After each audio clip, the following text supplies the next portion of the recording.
আসসালামু আলাইকুম দর্শক বন্ধুরা, আপনাদের জন্য নতুন একটা ভিডিও নিয়ে আসছি। আজ আমরা অবস্থান করছি যশোর বাগারপাড়া থানার চাপাতলা গ্রামে। একটা পশুর ভিডিও নিয়ে আসছি। এই পশুটি দীর্ঘদিন ধরে লালন পালন করেছে, অনেক বড় হয়েছে, বিভিন্ন লোকের ক্রয় বিক্রয় কিনতে আসতেছে। চাপাতলা গ্রামে বিভিন্ন রকমের দাম বলতেছে।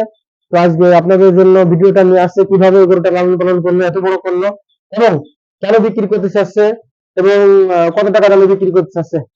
আসসালামু আলাইকুম। ওয়ালাইকুম আসসালাম। ভালো আছেন ভাইজান? আলহামদুলিল্লাহ ভালো আছি। এই গরুটি কার?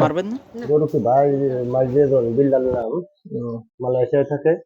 ও, এই গরুটি কি আপনার ছোটকাল থেকে মানুষ করা? হ্যাঁ, ছোটকাল থেকে মানুষ করে। ওই কতদিন লালন পালন করেছে, এত বড় হয়েছে এই গরুটি? এই 1 বছর মতন। 1 বছর এত বড় হয়ে গেছে? 1 বছর মতন।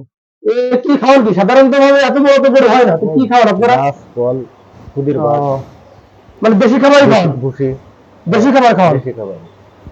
এই গরুটির নাম কি? ডলা মিয়া। দলা মিয়া। দর্শক বন্ধুরা, এই গরুটির নাম রাখছে ভোলা মিয়া, আদর করে নাম রাখছে ভোলা মিয়া। এই গরুটি আপনি বিক্রি করতে চাচ্ছেন? হ্যাঁ, এই কুরবানিতে বিক্রি করতে চাচ্ছেন? এ কেমন দামের আশা করছেন আপনি? আশা করছেন কেমন দামে, যে দামটা হলে ভালো হয়? মানে কিনা বেচার মাধ্যমে জনগণের পছন্দ এখানে বিক্রি হবে। দর্শক বন্ধুরা, আপনারা যারা নিতে আগ্রহী এবং গরুটা কিনতে চাচ্ছেন কোরবানির জন্য, বা যদি কিনতে চান, আসবেন, এসে সরাসরি কথা বলবেন। আপনারা দাম আপনাদের সাথে বলা হবে। যদি দাম দর হয় তাহলে আপনাদেরকে দিবে। আর সরাসরি আসবেন। এটা হলো চাপাতলা গ্রাম, বন্ধুবিল ইউনিয়ন, খাজুরা বাগারপাড়া, যশোর। আপনারা চলে আসবেন এবং স্ক্রিনে নাম্বার দেওয়া থাকবে, আপনারা যোগাযোগ করবেন ইনশাআল্লাহ।